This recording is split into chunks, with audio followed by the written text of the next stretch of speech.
So just tell us, how are you feeling post-Election Day?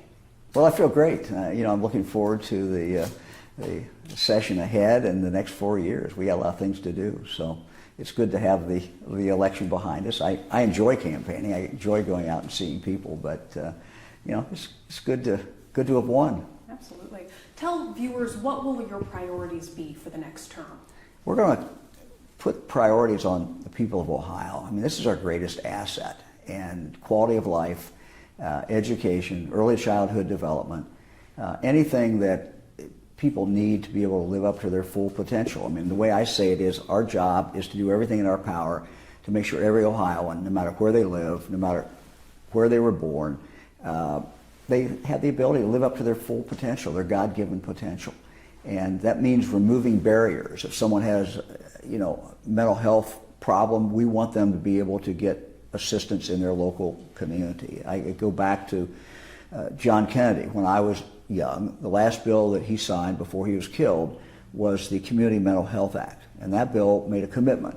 And it said, we're going to deinstitutionalize people. We're not going to lock them up in hospitals. What we're going to do, though, is make sure that mental health help is available to every person in the country.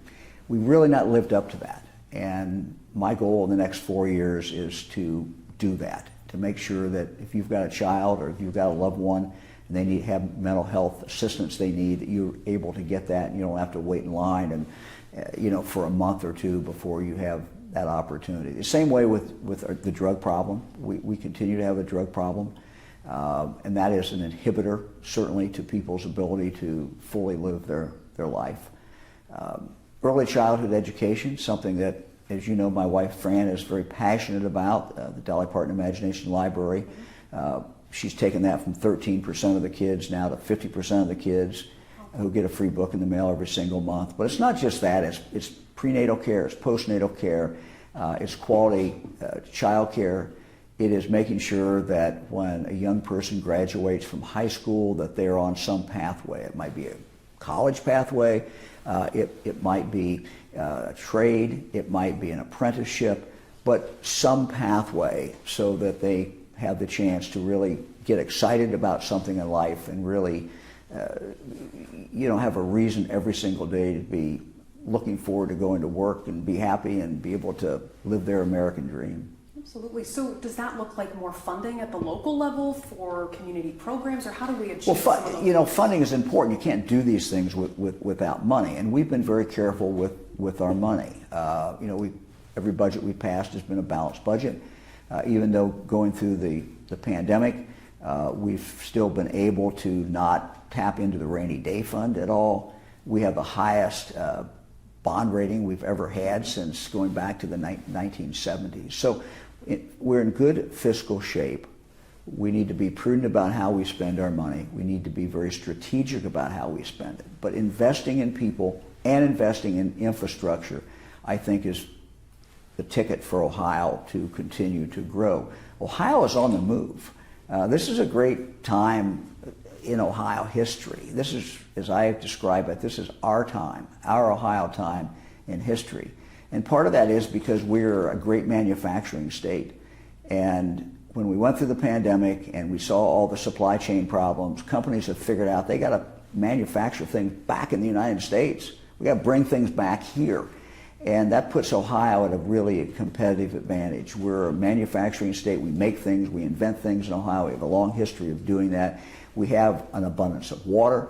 We have the energy we need. We have the location we need. And so everything is really, really coming together. The key is we create more jobs in Ohio every single day. The key is to make sure we have the people who have the background and the training to fill those jobs. Sure. I want to ask you about Election Day. It was obviously here in Ohio a very good night for Republicans, and it's something we've been seeing pretty frequently in recent elections in recent years. What do you make of that? A lot of people say it's a red wave going on right now.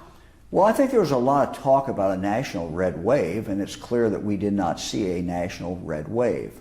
I think that as you try to analyze what happened in Ohio and across the country, the office holders, people who are running for office who were really successful, were ones who demonstrated that they were focused on things that really mattered to people. Jobs. You know, it's important if you're raising children, you want your kids to be able to find jobs right here in the state of Ohio. That's important. It's important that we have good water. It's important that we take care of our state parks and have places where we can go out and recreate. And it's important that if a child is born in, no matter what part of the state they're born in, whether it's in Appalachia or whether it's the city or the suburbs, we want them to have a fair shot and give them the opportunity to live up to their potential. So by focusing on things that people are concerned about every day, those have been the politicians, those have been the office holders, I think, who were very successful. You know, I was very, very pleased with where we ended up. We got 63% of the vote. That's a lot of votes. We won by over 1 million votes.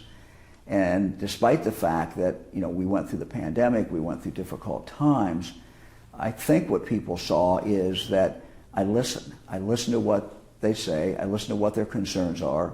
And we are very pragmatic in Ohio. We try to fix problems. And that's what I've tried to do for the last 4 years, and that's what I intend to do for the next 4. Yeah, speaking of those next 4, will we see a more direct administration, less willing to bend to political pressure, party pressure? You know, it's kind of interesting. We had confrontation with the General Assembly where we disagreed over health issues. But the truth is that we were able to go far enough without them doing anything to be able to pretty effectively do what we needed to do to protect people in the state of Ohio. If you look at the budgets that we presented, and most policy really flows through your budget. I mean, for example, if you want to say we're going to focus on early childhood education, well, that's part of your budget to do that. I got 97% of what I presented to the General Assembly in my 2 budgets. That's an unheard of record. So while you're always going to have some disagreements, they agreed with me, I agreed with them on 97% of what we put into our budget. And that's why we've been able to make such significant strides in regard to early childhood education. That's why we've been able to make strides in regard to all kinds of other things that directly impact people's lives. The whole lead paint problem, we're making progress in that area. We have a ways to go. You know, infant mortality, we're making progress there. We have a ways to go. So these are all things that I think there's an agreement, there's a consensus, and our budgets were passed bipartisan. We had Democrats and Republicans voting for our budgets, and I would anticipate that that will continue. I want to ask you about gun violence and community safety. Of course, there was some criticism regarding training that bill with concealed carry. We actually just saw yesterday the city of Columbus move to ban assault rifles. What is your response to some of those critiques, and do you think there could be some legal fights when it comes to that move from the city of Columbus? Look, I think we still have unfinished business to do. I think if you look at what goes on in Columbus or Lima or Mansfield or Dayton, Toledo, we're seeing violence that is occurring. We're seeing young children who are shot, who are totally innocent, 7-year-old killed, 5-year-old killed, and you can almost bet, and the evidence shows that almost in every single case, that gun was used by someone who had no business to have a gun. They were legally not allowed to have a gun. So I have a bill in front of the legislature that I would ask them again, I'm asking them right now to pass, and that would say that if you've been convicted of a violent offense and you're no longer allowed to have a gun, if we catch you with a gun, if you're just riding and you've got a gun, we need to throw the book at you. And we need to give judges the discretion to do that. The reality is that the violent crime that's being committed is generally being committed by a small number of the criminal element. A small number of these people commit crimes time after time, and we need to lock them up. I'm curious about these next 4 years. I don't know how much you think about the future or what your legacy will be, but if you could have a message or a legacy that stands out to Ohioans, what would you hope that is? Well, I'm not too good on legacies. I live in the present, and I live in trying to fix problems every day and trying to make things better for people and give people more opportunity. But I can tell you what my intent is. Mm-hmm. My intent is to continue to invest in people. They're our greatest asset. They're our most important thing that we have is people.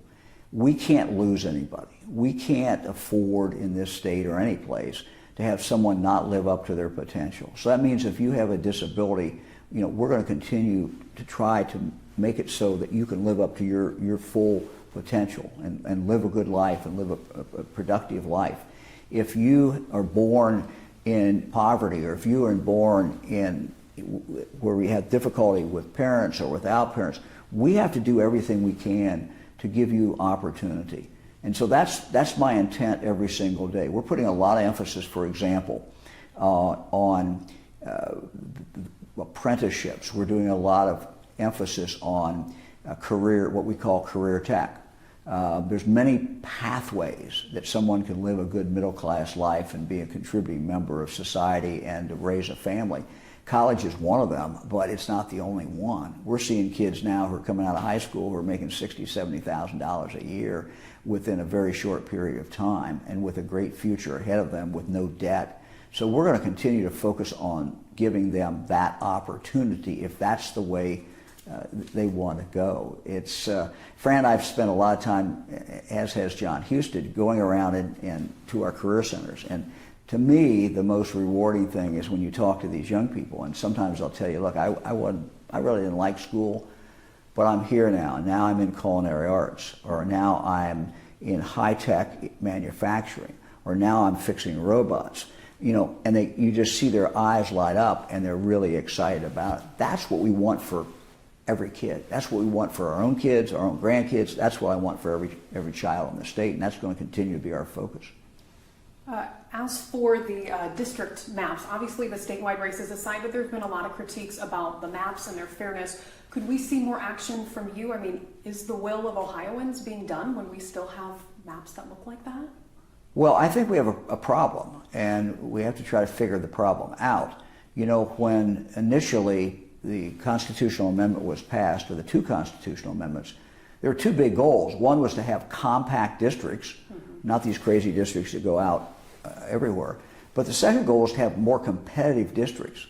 But if you look at the Supreme Court series of decisions in regard to redistricting, it got so if you read those decisions, it was more and more difficult to be able to have competitive districts. So now we have a body of law, Supreme Court decisions, that has made it more difficult instead of easier to have competitive districts.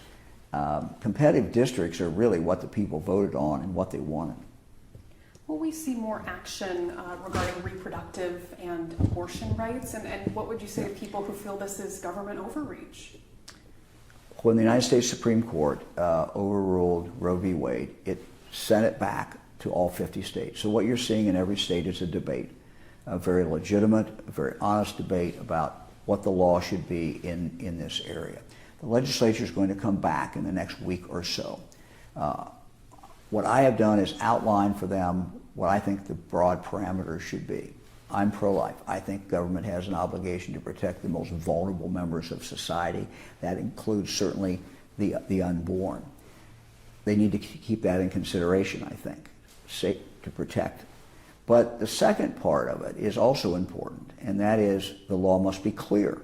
We've had significant criticism over the last few months since the decision was handed down. This law needs to be clear. I think they need to take that into consideration.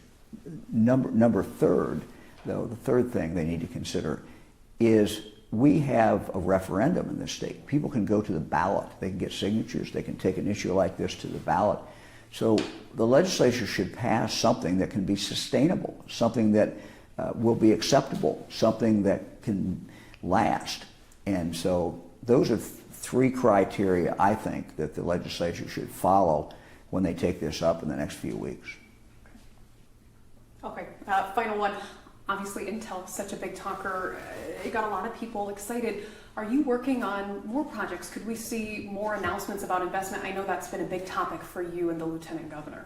Well, I hope to see, you are going to see more announcements coming. Intel is kind of a hard one to top. That was a grand slam home run. But you're going to also see companies come in here who are suppliers to Intel. So there's going to continue to be a big spin-off. You're going to see that not just in Central Ohio. You're going to see it around the state.